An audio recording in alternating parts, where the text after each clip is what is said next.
네, 어서 오세요. 요새 뭐 미중 갈등이 있네요. 미러 갈등이라도 하고 그런 그 미디어 말을 믿어야 할까요? 이 갈등이 무엇이 아니라 누구를 위한 갈등인가를 알아야 되는 거죠. 누구를 위한 갈등인가? 무슨 일이 벌어지면 이거 누구 이익에 봉사하는가를 먼저 생각을 해야 되거든요.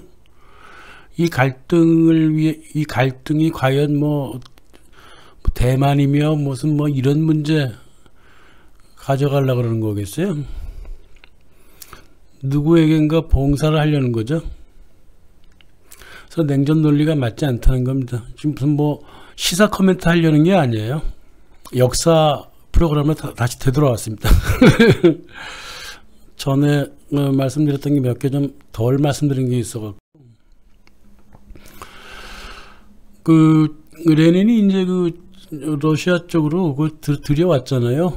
영미 자본하고 외자를 유치하고 기술도 이전하려고 그랬잖아요. 뭐 기왕 들어온 거 어떻게 해요? 할 수 없죠. 스탈린도 레닌의 정책은 다 폐기시켰지만 경제 개발을 했어야 했습니다. 그래서 일단은 미국과 영국의 기술하고 기업을 기반으로 산업화를 시작합니다. 스탈린은 자신의 월급을 일반 노동자 월급에 맞춰놨어요. 일반 노동자 월급이 250루블이었는데요. 1928년 당시 자기 월급은 225루블이었어요. 그러니까 보통 노동자 월급 평균 이하로 받았죠. 이게 서기장 스탈린의 월급이었습니다.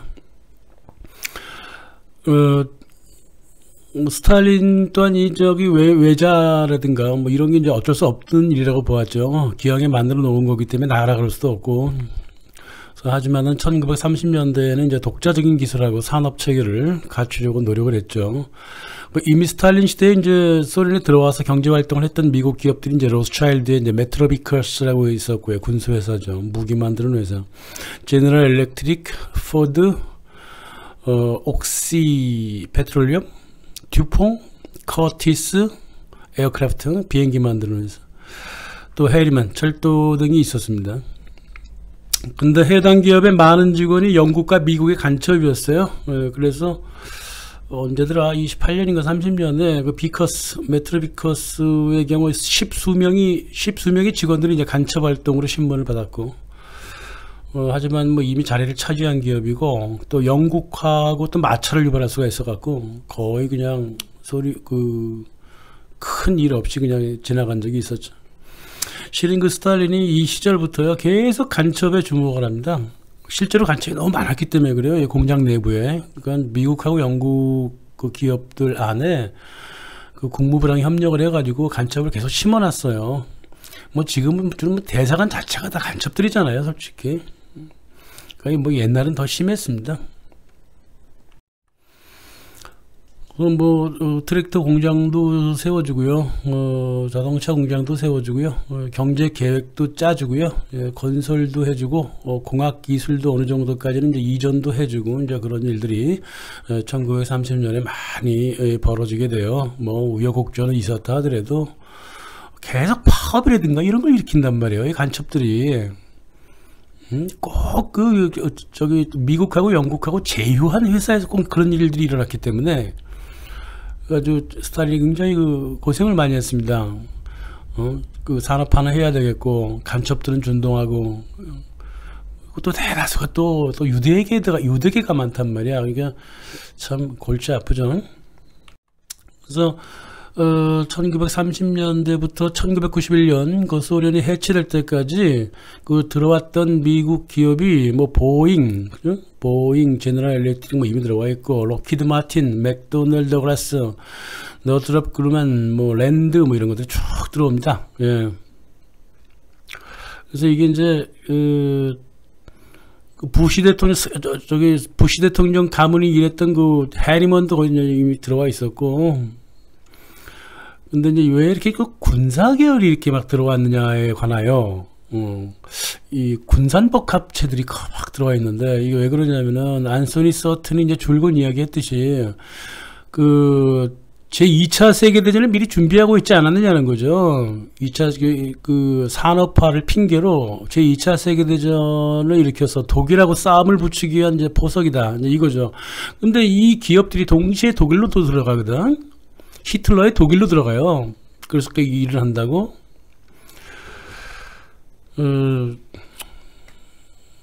상당히 그 설득력 있는 얘기죠, 물론. 근데 설득력이 아니라 실제로 그랬어요. 그냥 점잖게 얘기하려니까 그러는 거지.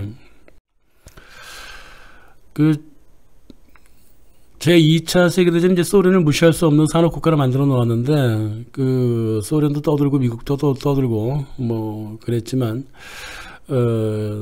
냉전이라고 하는 거, 2차 세계대전 이후 냉전이라고 하는 거는 이게 만들어진 거죠. 그리고 이 또 체제 경쟁 뭐 이런 단어들 있잖아요. 이런 설레발들은 거의 미국만의 것이었고요. 일본에다가 핵폭탄 떨구고 나서 냉전을 일으킨 다음에 이제 제3세계를 금융산업 식민지를 만들기 위해서 이제 혼자서 장구친 일이 바로 냉전이라고 하는 겁니다. 그래서 이게 뭐 미러 갈등이라든가 미국과 러시아 갈등, 미국과 중국 갈등 뭐 어쩌고 저쩌고 아직도 이 미디어가 말이에요. 옛날 냉전 사고에 푹 빠져갖고 이 세상을 진단한단 말이에요. 그러니까 내 추가적인 영상을 만든 이유가 뭐냐면은 더 이상 우리 세대의 바보 같은 이데올로기에 젊은 세대가 빠지지 않기를 원해서 그래요. 네? 정말 바보 같은 사람들이에요. 우리 세대는요. 우리 세대 이상 노인네들 세대 있잖아요. 그러니까 60대, 70대, 80대 모두 정신상태가 잘못되어 있어요. 냉전이 어디 있었습니까? 냉전 같은 건 없었어요. 다 기업의 이익을 위한 냉전 홍보 전략이었죠. 하물며 원포까지도 뭐 냉전을 위한 그 외교 공작으로 쓰는 놈들이 무슨 짓을 못하겠습니까? 실제로 그 어떤 학자도 어떤 국가기관도 소련이 서방에 위협이 된다고 믿은 전략가나 전략기관은 미국에 없었어요. 실제로 소련이 위협이 된다는 것은 미국이 세계 시장을 세계 시장을 장악하기 위한 그 미디어 전략에 불과한 겁니다. 그 로버트 테프트가 1949년부터 얘기했어요. 러시아는 서부 유럽에 어떤 군사적 위협도 가하지 않고 있다. 그랬단 말입니다. 그리고 1960년대에도 하워드진이 소련은 미국과 달라서 그 중국, 베트남, 쿠바 이런 공산정권 성립에 각 소련이 관여한 적이 없다.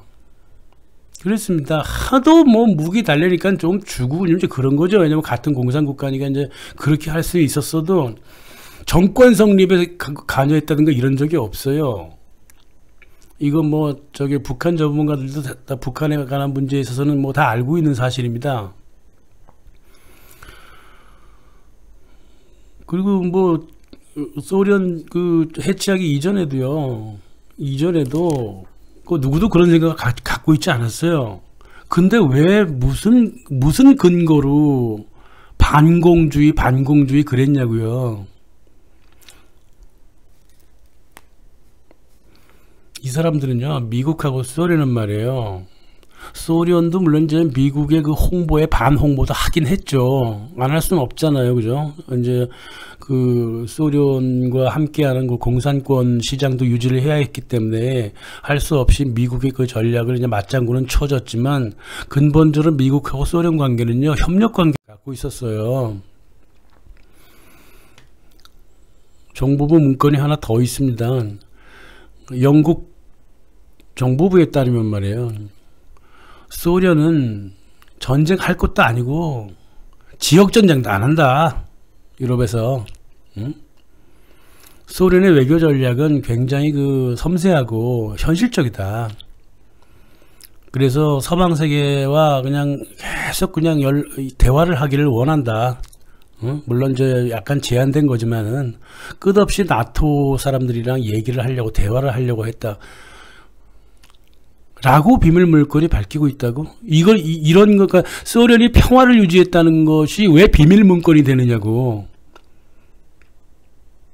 이 자본주의 마케팅을 위해서 어쩔 수 없었다는 거예요. 거기에 우리 50대, 60대, 70대, 80대 사람들은 모두 따라갔습니다. 그 그렇게 잘못된 세뇌가, 머리가 세뇌된 주제에 젊은 아이들을 어떻게 가르치려고 그래요? 냉전은 연극이었죠. 각자 시장 관리하려고 했던 거고요. 1960년대에도 그랬고 70년대도 그랬고 미국의 기업들이 소련을 비롯한 공산국가를 끊임없이 지원을 해왔습니다. 예, 간단한 사례가 그 안서니 서틴이 또 얘기를 하고 있듯이 미국 기업이 소련에다가 무기를 팔면 소련은 그 무기를 베트콩에다가 판매했다고요. 이게 연극이, 이게 무슨 뭐 전쟁이야. 기업 입장에서 봤을 때는 장사고요. 그런 겁니다. 또 다른 예가 있죠. 록펠러 체이스 마나탄 은행은 피아트한테 돈을 줘가지고 소련 트럭을 만들게 했고요. 피아트는 이 트럭을 베트콩한테 보냈어요. 뭐 보통 사람들한테는 어우 특이한 일이네. 이거 뭐가 특이해요? 항상 하던 일인데. 레닌 시절서부터 끝없이 공산권 국가하고 이 미국이나 영국 이 자본권 국가는 항상 이렇게 경제 무기 같은 거 다 교류했다고요. 그러니까 더 이상 냉전 이데올로기에 빠지지 말라는 겁니다. 그 예전에 아르먼 해머 예를 하나 들어드렸었는데 이 사람이 했던 말이 있어요. 이랬든 저랬든 간에 미국이 소련에 물건 팔지 않으면 다른 나라가 팔 거 아니냐. 이거 우리가 팔자. 그래갖고 미국이 판 것뿐이에요. 마케팅에 무슨 이념이 있어요? 그런 거 없습니다. 그러면 주 모스크바 대사 있어요. 미국 사람 말컴 툰, 그 CIA 연구한 사람이란 말이야. 아르만 햄머가 그 소련에 들어가서 뭐 소련 수뇌부하고 KGB랑 막 속닥속닥 거리는데 난 그런 거 관심 없다. 우리 CIA는 미국 기업가들이 소련 수뇌부를 만나든 KGB를 만나든 아무런 관심이 없다. 왜 그러느냐? 이 사람들은 기업인이니까. 결론이 명확하잖아요. CIA 결론이. 미국 기업인들이 소련에 들어가서 KGB를 만나든 무슨 뭐 꽁짝꽁짝 밥을 먹든 무슨 상관이냔 말이야. 아주 전 세계 그 개미 서민들만 다 속고 살았다는 거예요. 반공 논리 없었습니다. 미국 기업들한텐. 장사는 수익으로 말하지 그 말 속에 이념을 드러내는 단어는 없는 거예요. 게다가 미국이라는 나라가 기업 국가잖아요. 쓸데없이 과거 이데올로그들을 만들어 놓은 그런 속급장난에 따라갈 것 같습니까? 아니지요. 단지 돈을 투자한 상대의 경제적인 권력이 너무 커져갖고 시장에 독립적인 힘을 발휘하면 그때 이제 좀 곤란해지기 때문에 그런 거나 신경을 썼지 다른 이런 건 신경을 안 쓴단 말입니다. 그럼 어디까지 경협을 했을까? 소련과 미국은? 해까지 했어요. 이미 1943년, 1944년 그 우라늄이라든가 뭐 중수로 같은 거 웬만한 그 핵 원료라든가 재료들이 소련으로 안에 들어가 있었어요. 무슨 뭐 자질구레한 몇 가지 기술적인 문제 있었겠죠. 이런 것들이 이제 소련의 간첩이 또 미국에서 정보를 얻어오기도 했겠지만은 이 기업들이 그렇게 움직여놨기 때문에 소련도 막을 길이 없었어요. 미국도 참 미국이 당시에 그 독일 기술 다 갖고 와서 막 이것저것 만들어냈잖아요. 그거 만들어낸 미국의 협력 업체가 소련에 들어와서 같은 종류의 일을 했단 말입니다. 그러니까 핵폭탄은 누구나 가질 수 있었어요. 1949년 소련의 핵폭탄을 그렇게 일찍 만들 수 있었던 이유가 바로 이런 이유입니다. 그래서 핵폭탄을 일단 갖게 되면요. 누구도 핵전쟁을 원치 않습니다.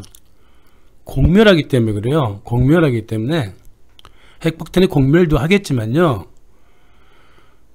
2000년 넘어서도 마찬가지고요. 2000년대까지요. 그 핵을 실은 미사일 그 불량률이요. 굉장히 높았어요. 그 각국 국방부가 발표하는 미사일 그 정확도 같은 거 믿지 마세요. 그거 실전에 들어가 보세요. 연습할 때 촤 해갖고 쏴봤더니 뭐 0점 몇 %다 그러는데 무슨 0점 몇 %예요. 실전에서는 거의 20% 불량률이 나요. 그럼 핵폭탄 쐈다가 자기 나라 터져버리면 어떡할 거냐 그거. 그래서라도 그런 기술적인 문제에서도 핵폭탄이라고 하는 것은 가질 필요도 없고 늘릴 필요도 없는 겁니다. 오로지 핵 금지 조약이라든가 뭐 이런 미디어 홍보를 통해 갖고 그 나라를 옥죄하려고 그러는 거예요. 미국이 실제로 그랬고요. 또 그 나라가 핵을 개발할 때까지 그 국가를 이용해 먹는 통치 수단이에요. 이 핵 금지 조약이라든가 이런 게. 지난 역사가 다 보여주고 있잖아요. 뭐 쉽게 얘기해서 자동차 나만 타고 싶다. 이웃 사람들은 타지 마라. 근데 내가 자동차를 페라리로 바꿨어. 근데 이웃 사람이 현대 자동차를 샀어. 뭔 상관이냐고 그게. 그리고 페라리, 벤틀리, 무슨 벤츠, 뭐 기아 프라이드 이런 것까지 수천 대 자동차를 가진 사람이나 이웃집에 현대 소나타 두 대 가진 사람이나 뭐가 차이가 있느냐고. 이거는 아무런 차이가 나지 않아요. 내가 오히려 벤틀리를 갖고 있다고 이웃 사람한테 막 얘기하면서 너도 살아 막 이런 홍보 전략일 뿐이야. 이 핵이라고 하는 것은.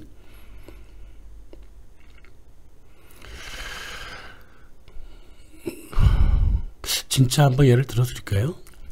좀 말이 길어질까봐 싫어서 그런 건데, 그 파키스탄의 압둘 칸이 말이에요. 1970년대에 네덜란드에서 핵기술 배우고 막 말레이시아에서 핵 개발에 필요한 온갖 자재를 다 실어 날랐어요. 근데 그때 CIA가 그대로 보내주었다고. 그때 네덜란드 정부가 CIA한테 전신을 쳐갖고 압둘 칸이 지금 이러고 있다. 그러니까 CIA가 뭐라는 줄 알아요? 전신을 보내갖고 Let him go 그랬어요. 보내주어라. 우리가 알아서 할 테니까.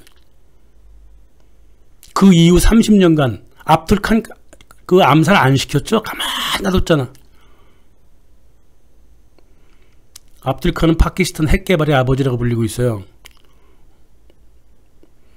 미국이 사주한 거예요. 파키스탄한테 그 핵무기 만들라고. 그래야지 그쪽 대립을 시킬 수 있는 해당 지역의 대치 사용을 이용해서 무기를 더 팔아먹을 수 있잖아요. 핵이라고 하는 게 이렇게 이용당해 먹는 겁니다.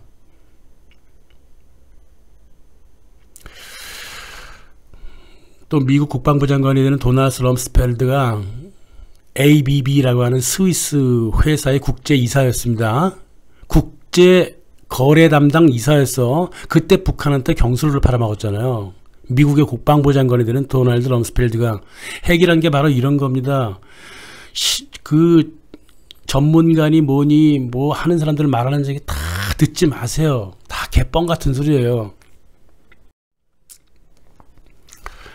소리는 말이에요. 이미 레닌 시절부터 미국과 영국의 융자를 받아놓고 있었고요. 2차 세계대전 때는요. 자기네가 군사비를 3,570억 달러를 썼는데요. 그중에 1,300억 달러, 35% 정도가 미국에서 들어왔어요. 돈이. 그리고 지금 저기 소련 그 해체할 때까지 정부 간 융자 상담만 20여 차례가 있었습니다. 이래놓고 무슨 냉전이냐고요. 온통 말장난이었다는 거예요. 미국 정부의 말장난이었다고. 계속 갈등을 불러일으켜 소련 가만히 있는 소련을 계속 건드립니다. 그러면 끌려가지를 말았어야 했는데 이 후르시초프 이놈은 계속 끌려가고 말이야. 융자 받아갖고 핵 수소폭탄 또 터뜨리고 자르범바라고 하는 그런 짓을 왜 하냐고. 그러니까 미국의 냉전 노름에 생각 없이 계속 끌려간 거죠. 아니면 뭐 자기네가 스스로 망하려고 작정을 했던가. 이런 겁니다. 그리고 우주 항공까지 협업을 했잖아요. 이 협업이 말이에요. 우주상에서 서로 도킹하고 뭐 짝짝한 박수치고 이 수준이 아니라 기술 협력까지 다 오고 갔단 말입니다. 어차피 같은 회사들이 만든 거거든. 다시는 과거 냉전의 이데올로기에 빠져갖고 공산이니 뭐니 이런 개소리 좀 안 했으면 좋겠어요. 응? 뭐 하는 짓이냐고요. 브레즈네프 쓸데없이 핵폭탄 미국보다 더 많이 만들어. 미국은 핵폭탄을 계속 줄이고 있었거든. 그거 만들어봤자 소용없는 거예요. 그거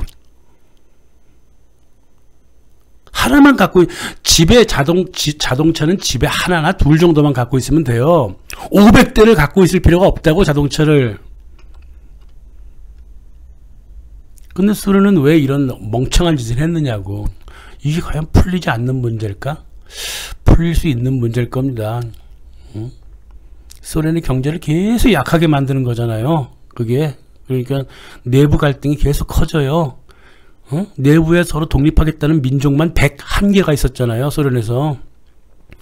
연방지역도 53개나 있었어요. 경제를 조금만 계속 흔들어 대면요. 이게 소련은 망합니다. 예? 바깥에서 들어오지 않아도 망해요. 예. 그래서 이 국가 간 협정이라고 하는 거는요, 위선이고, 기업의 이익을 보존하기 위한, 다 도구가 되는 겁니다. 걷다 대고 뭐 대단한 생각을 할 필요가 없는 겁니다. 예. 석유 군수 산업도 그렇고요. 금융은 말할 것도 없고요. 대형 미디어 산업도 그렇습니다. 지금 미중 갈등이라고 코미디를 지금 막 하고 있는데 같은 편끼리 서로 싸우는 척을 할 때는 뭘 원하는 걸까? 예, 그렇게 생각하시면 되지. 냉전 이데올로기에 빠져가지고 막 바보가 되지 말길 바랍니다. 예, 우리 세대가 제일 큰 문제예요. 젊은 사람들은 그렇게 생각도 아마 안 할 텐데 안 그렇겠어요? 감사합니다.